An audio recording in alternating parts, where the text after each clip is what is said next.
Hey there, Apple just sent me an iPhone SE 2020 or the iPhone SE 2, depending on what you want to call it, for review. So I thought I'd just do a quick unboxing. People seem to like these kinds of things. I'm not honestly expecting too many surprises. The 2020 model of the SE is Apple's more affordable phone, but it's still basically built on the iPhone 8 engine, if you will, or the iPhone 8 design. So let's open it up and have a quick look. One of the things I do rather like about Apple's approach here is that the plastic is really easy to take off. Don't forget to recycle that, folks. Recycle everything. It's always a good idea. But for now, I can just get rid of that.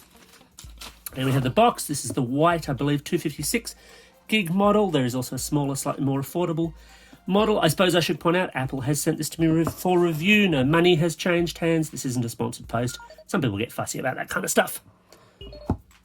Off comes the cover, and yes, designed by Apple in California. Not built in California, of course, but designed there, for sure. And that comes off, and that will almost inevitably have a little welcome thing and some Apple stickers. I still don't understand the Apple stickers. Can anyone explain that to me? Let me know in the comments below. Of course, you've got a SIM tool and a quick guide to everything that it does. And then there we have the SE itself, and yeah, that really does feel a lot like the iPhone 8. Again, a little bit more plastic, which I'll just peel off.